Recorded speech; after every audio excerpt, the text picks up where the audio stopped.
Hello everyone. तो कैसे हैं सभी आप सभी को आदित्य वर्मा का बहुत बहुत नमस्कार। स्वागत है एक और नए वीडियो में। आज हम लोग सीखने वाले हैं क्या, effects of change of temperature. और सुनो, कल हमने जो टॉपिक सीखा था उसमें हमने देख रखा था कि जो भी सब्सटेंसेस हैं, जो भी मैटर हैं, वो या तो सॉलिड से लिक्विड या तो लिक्विड से गैस कन्वर्ट कैसे होती हैं। तो कन्वर्ट होते थे दो शर्तें से, और वो दो शर्तें ये थी कि effects of change of temperature and effects of change in pressure. तो आज हमें क्या सीखने हैं, आज हमें सीखने हैं effects of change of temperature. जरा सुन लो ध्यान से, फिर हम लोग पढ़ते हैं आज हमें क्या पढ़ने हैं। आज ऐसे देखो क्या कह रहा है कि आखिर सॉलिड लिक्विड में कैसे कन्वर्ट होता है, और आखिर लिक्विड गैस में कैसे कन्वर्ट होता है, या फिर गैस कैसे लिक्विड में कन्वर्ट होता है, और फिर फाइनली लिक्विड कैसे सॉलिड में कन्वर्ट होता है। आज हमें ये सीखने हैं। सपोज कि तुम्हारे पास कोई सॉलिड है, उसको तुमने क्या किया, हीट कर रहे हो।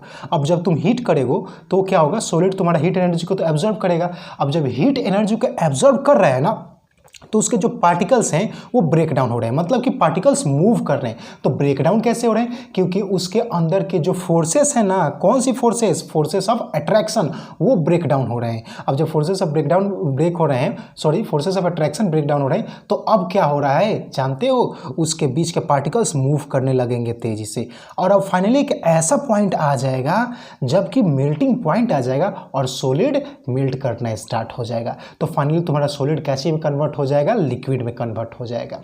अब बात आती है कि लिक्विड कैसे गैस में कन्वर्ट होता है।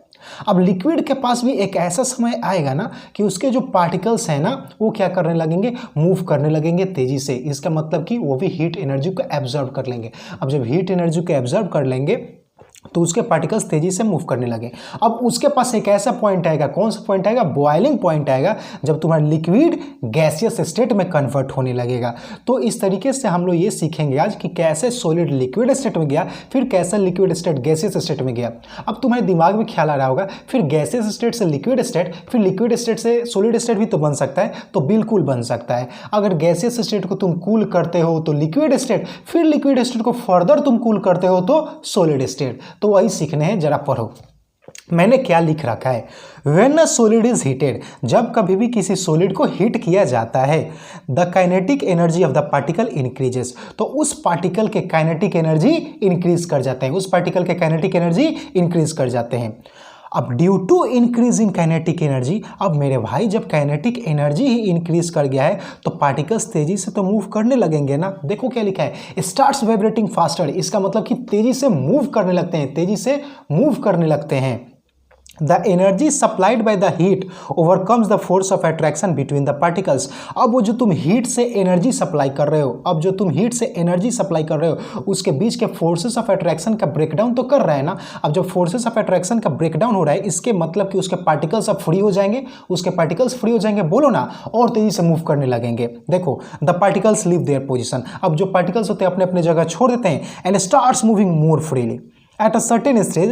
अब एक ऐसा समय आ जाता है, कौन सा समय, मेल्टिंग पॉइंट, जब सॉलिड मेल्ट करने लगते हैं and is converted into liquid state. मेरे भाई बोल, ये समझ आया क्या?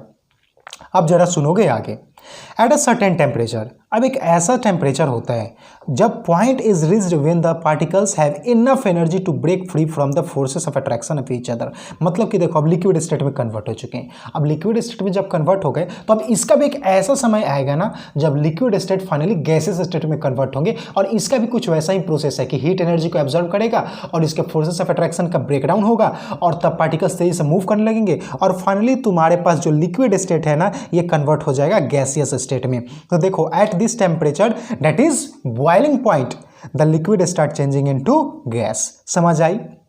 अब फिर से अगर तुम क्या करते हो, टेम्परेचर को डिक्रीज करते हो, कहने का मतलब कि कूल करते हो। क्या करते हो, गैसियस स्टेट को कूल करोगे तो लिक्विड स्टेट, लिक्विड स्टेट को कूल करोगे तो सॉलिड स्टेट। पढ़ो जरा, by decreasing the temperature that means की cooling, a gas can be converted into liquid state and a liquid can be converted into solid state। तो मेरे भाई बोल, समझ आया क्या?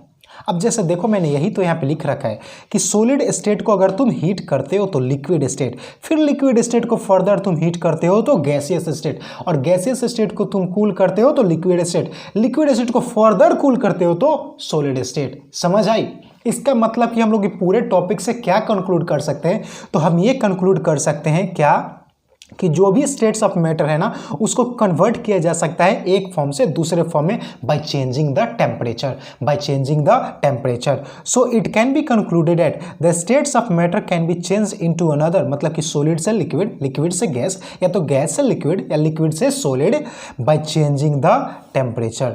तो बताओ क्या समझ आया? आज हमने बस यही सीखा कि कैसे सॉलिड स्टेट से लिक्विड स्टेट, लिक्विड स्टेट से गैसेस स्टेट, कैसे गैसेस स्टेट से लिक्विड स्टेट, कैसे लिक्विड स्टेट से गैसेस स्टेट में कन्वर्जन होता है, और इसके लिए रिस्पॉन्सिबल कौन है? Effects of change of temperature. तो कल के वीडियो में हम लोग क्या सीखेंगे? आज के लिए इतना ही रहने देते हैं ना। तो कल हम लोग क्या सीखेंगे? कल हम लोग कुछ न्यूमेरिकल्स करने वाले हैं, कैसे सेल्सियस से हमें केल्विन में कन्वर्ट किया जा सकता है, कैसे केल्विन से डिग्री सेल्सियस में कन्वर्ट करते हैं, हम लोग ये सीखने वाले हैं। उसमें न्यूमेरिकल भी करेंगे बहुत अच्छे। तो तैयार रहना कल के लेक्चर के लिए। इतना कर लो, कल मिलते हैं फिर। Thank you very much, bye bye.